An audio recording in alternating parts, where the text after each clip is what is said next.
Truth does not always arrive dressed in comfort.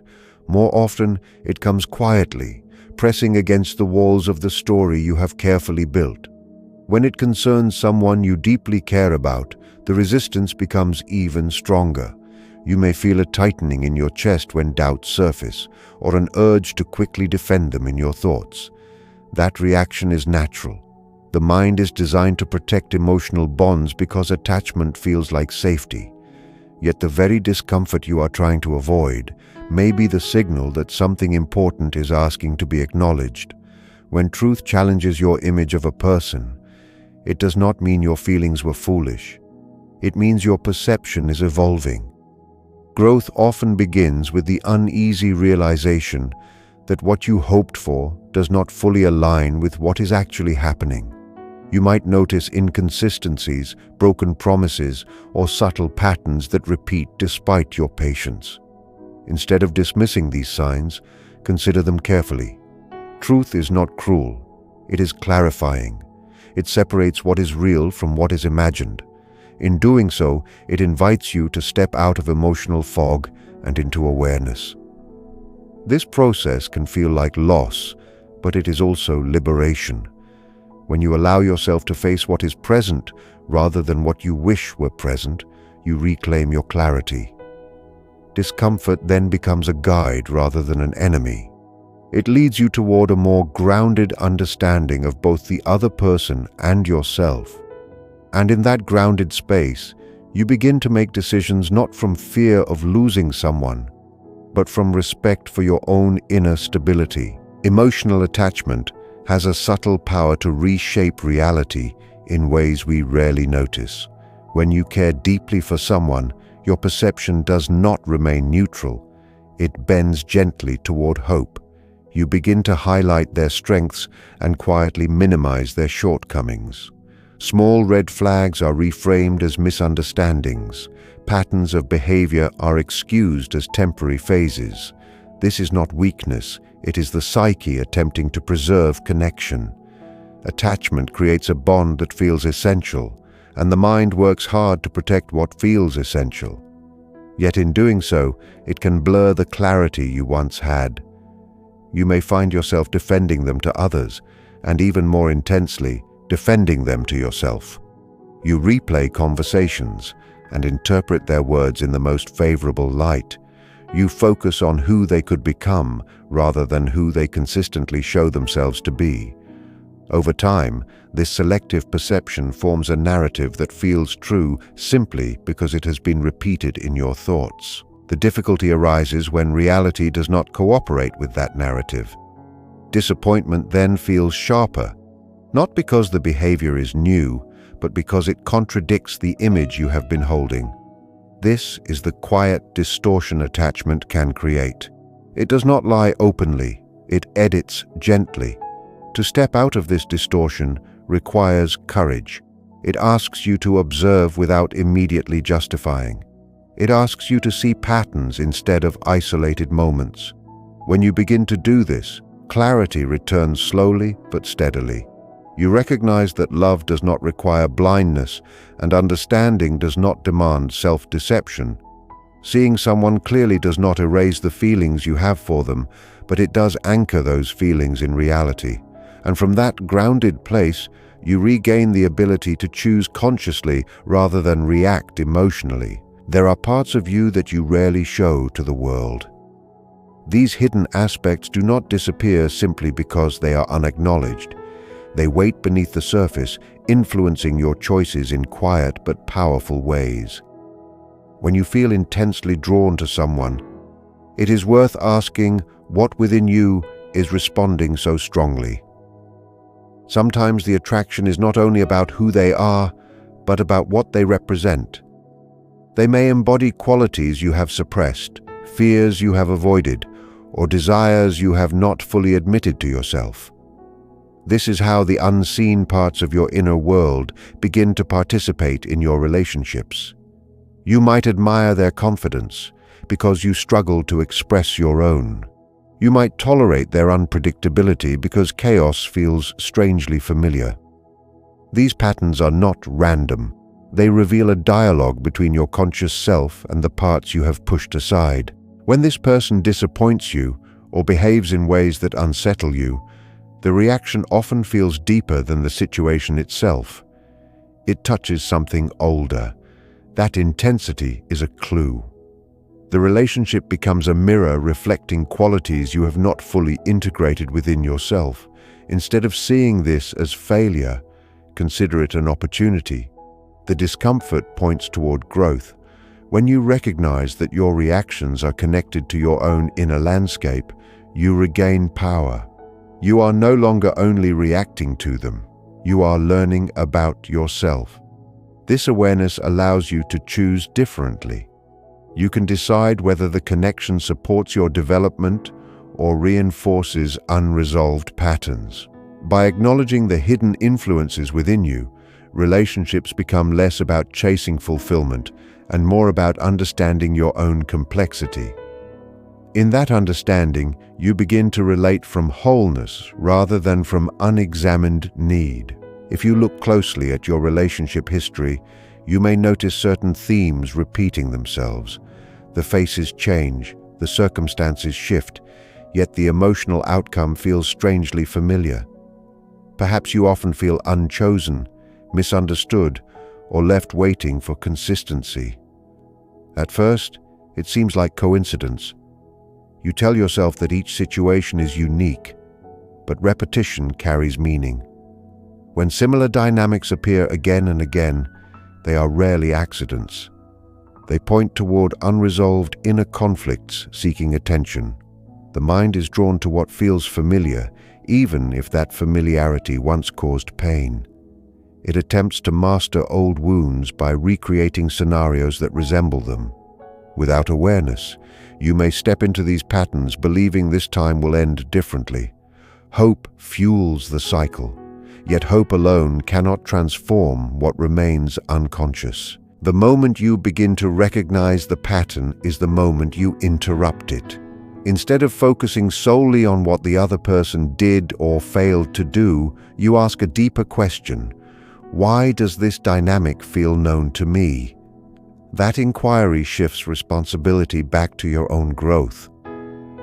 It does not blame you for another's behavior, but it empowers you to examine your participation. You might discover that you ignore early signs of imbalance because you fear being alone. You might see that you overextend yourself to earn affection. These realizations are not judgments, they are insights. Once seen clearly, patterns lose some of their grip. You gain the ability to pause, to choose differently, to step away before the familiar ending unfolds again. Repeated experiences are not punishments from life. They are invitations to awareness. And awareness, when embraced, breaks cycles that once felt inevitable. Sometimes it feels as though the universe places certain people in your path with deliberate precision. You meet them at a moment when you are vulnerable, hopeful, or searching for something you cannot quite name. The connection feels meaningful, almost destined, yet over time, their presence begins to stir emotions that are deeper than the situation itself. You may feel unusually anxious, overly attached, or intensely reactive to small shifts in their behavior. These reactions are not random. They are signals. The people who affect you most strongly often touch the places within you that remain unhealed. It can feel as though they are causing the wound, but often they are revealing it. They mirror insecurities you carry quietly, fears you have not confronted, and doubts about your own worth that linger beneath the surface. The universe does not send these mirrors to harm you. It reflects your inner world so you can see what was previously hidden. When you begin to understand this, the focus shifts. Instead of asking why this person acts the way they do, you start asking why their actions affect you so profoundly. That question leads inward. You might notice that their inconsistency triggers a fear of abandonment rooted in earlier experiences. You might realize that their emotional distance awakens an old belief that you must work harder to be valued. These insights can be uncomfortable, but they are clarifying. The connection becomes less about clinging to them and more about understanding yourself. Once you recognize the wound being mirrored, you are no longer dependent on the other person to resolve it. You can begin the work internally. The universe may use relationships as reflections, but healing happens within you. And as you heal, the mirrors that once felt painful begin to lose their intensity because you no longer need someone else to show you what you already understand about yourself. There comes a moment when the illusion can no longer sustain itself. You may have invested time, emotion, and hope into a version of this person that felt promising. You imagined growth, change, and a future built on potential. But growth does not begin while illusion remains intact. It begins when the image fractures. That fracture can feel like betrayal, disappointment, or sudden clarity. You realize that what you were holding on to was not fully supported by consistent action. This realization is painful because it dismantles the narrative you relied on. Yet without this collapse, you would continue building on unstable ground. Illusion offers comfort, but it delays development. It keeps you attached to what might be rather than grounded in what is. The moment you see clearly is the moment transformation becomes possible. When illusion falls away, you are left with truth, and truth demands maturity. It asks you to accept what is present without embellishment. It invites you to separate hope from evidence. This is not a call to cynicism. It is a call to discernment. Growth requires you to acknowledge that some connections serve a temporary role. They awaken awareness, highlight unmet needs, and expose areas where you must strengthen yourself. The collapse of illusion is not the end of meaning. It is the beginning of self-respect. In that space, you can grieve the story you imagined while also honoring the clarity you have gained. The universe does not remove illusions to punish you. It removes them so you can build something real. And what is real may not always be comfortable at first, but it is solid. From that solidity, you begin to move forward, not guided by fantasy, but by conscious choice. Letting go is often misunderstood as weakness or surrender. In truth, it can be one of the most psychologically mature decisions you make. When you hold on to someone who repeatedly creates confusion or imbalance in your life, you are not simply maintaining a connection. You are preserving a dynamic that may be fragmenting your inner stability. The desire to keep them close can feel overwhelming, especially if you have invested hope in who they might become. Yet attachment is not always alignment. There are times when continuing to hold on requires you to ignore your intuition, silence your doubts, and minimize your own needs. This inner division creates tension. Part of you knows something is not right, while another part clings tightly to familiarity. Letting go, then, becomes an act of integration. It is the moment you decide that your inner coherence matters more than preserving a connection that consistently unsettles you. This process does not happen without grief. You may mourn not only the person, but the future you imagined with them. However, grief is not a sign that the decision is wrong. It is evidence that you cared deeply. Integration means bringing your awareness and your actions into harmony. When you release what no longer supports your growth, you reduce the internal conflict between what you feel and what you know. Over time, this alignment strengthens your sense of self. You begin to trust your perceptions rather than override them. Letting go does not erase the significance of the relationship. Instead, it honors the lesson it carried. It acknowledges that some bonds serve as catalysts rather than destinations. By choosing to step away when necessary, you reclaim your wholeness, and in that wholeness, you create space for connections that do not require you to fracture yourself in order to keep them. There are realizations that feel almost unbearable when they first arrive. You sense them before you can fully articulate them. A quiet understanding begins to form that something is not aligned. that the connection you hoped would flourish is teaching you a different lesson. These painful insights are not meant to diminish your hope. They are meant to deepen your awareness. When you confront a truth you have been avoiding, it can feel like the ground has shifted beneath you. Yet this shift is not destruction, it is awakening. The mind often resists what threatens its expectations, but the deeper self seeks clarity. Painful realizations break through denial and invite you to see without distortion. They ask you to sit with discomfort long enough to understand what it reveals about your needs, your fears, and your boundaries. As difficult as it is, this moment carries profound potential. When you accept a hard truth, you step into responsibility for your own emotional growth. You stop waiting for someone else to change in order to feel secure. Instead, you begin examining what you require in order to feel balanced and respected. This shift transforms pain into insight. It strengthens your ability to recognize alignment in future connections.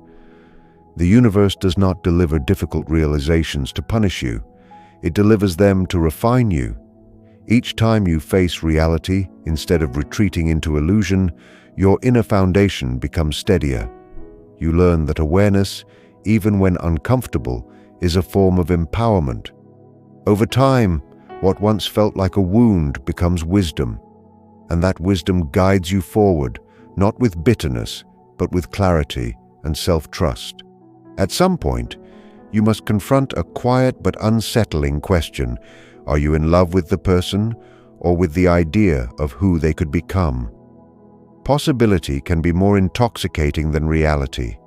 It allows you to imagine growth, transformation, and a future where everything finally aligns. You begin to invest not only in what is happening now, but in what might happen someday. This imagined future becomes emotionally real. You see glimpses of their potential and hold on to them as evidence that your patience will be rewarded. Yet potential is not the same as consistency. It appears in flashes, in promises, in rare moments of depth. When those moments fade, you reassure yourself that they will return. In doing so, you attach to possibility rather than pattern. There is nothing wrong with believing in someone's growth. The difficulty arises when belief replaces observation. If you find yourself repeatedly excusing behavior because of who they might become, you may be postponing your own clarity.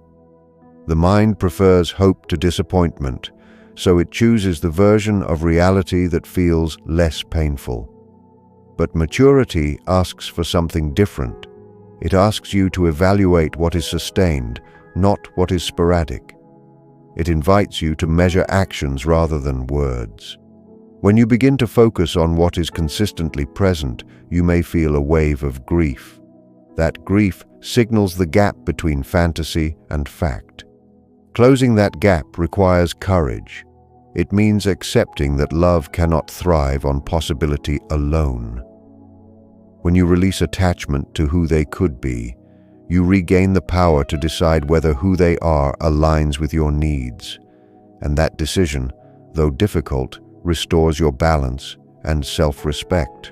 There is a stage in every difficult realization where you are tempted to negotiate with reality. You see the truth, but instead of accepting it fully, you begin to bargain with it. You tell yourself that maybe you are overthinking, that perhaps circumstances will shift, that patience alone can transform what has consistently remained unchanged. This inner negotiation is subtle. It allows you to delay a decision while convincing yourself you are being understanding. Yet deep within, you sense the strain. When you repeatedly override your intuition to maintain harmony, you create tension inside yourself. That tension is not accidental. It is the signal that your inner voice and your external choices are misaligned. Growth requires honesty not only about the other person, but about your own reluctance to face change. Negotiating with reality may feel safer than confronting it, but over time it erodes your confidence in your own perception. Clarity demands something firmer. It asks you to acknowledge that acceptance is not the same as approval. You can accept who someone truly is without agreeing to remain in a dynamic that diminishes you. This distinction is essential. When you stop negotiating with facts, you reclaim authority over your decisions. You begin to act from understanding rather than from hope alone. There is strength in saying, quietly and without resentment, that you see the situation as it is. This does not require anger or blame. It requires steadiness. Once you allow truth to stand without argument, your path becomes clearer. You no longer wait for external change to justify your peace. Instead, you choose alignment within yourself, and in that alignment, you discover that reality, even when uncomfortable, is far less exhausting than the endless effort of trying to reshape it. There is a difference between loving someone and losing yourself in the process of loving them. At first, devotion feels noble. You compromise, you adjust, you extend patience beyond what you thought possible. You tell yourself that understanding requires flexibility, yet over time, you may notice that your world has quietly narrowed. Your mood begins to depend on their responses. Your sense of worth rises and falls with their attention. You think about them constantly, measuring your actions against how they might react. This gradual shift is subtle, almost invisible, but it carries consequences. When your emotional stability becomes dependent on another person's consistency, you surrender more power than you realize. Love should deepen your sense of self, not erode it. If you find that you hesitate to express your true thoughts for fear of pushing them away, something within you is shrinking. That shrinking is not love. It is fear disguised as attachment. Reclaiming yourself does not require dramatic gestures. It begins with quiet recognition. Notice where you have silenced your preferences, postponed your goals, or tolerated behavior that unsettles you. These small concessions accumulate. They create a version of you that is increasingly defined by their presence. Growth demands that you gently separate your identity from the connection. Ask yourself who you were before this person entered your life. What values guided you? What boundaries felt natural? Returning to these questions restores balance. You can care deeply while still standing firmly in your own perspective. When you no longer shape yourself to maintain approval, you rediscover inner stability. The relationship may evolve, or it may not, but your sense of self becomes steady again. And that steadiness allows you to engage from strength rather than dependence. In choosing not to lose yourself, you honor both your feelings and your individuality.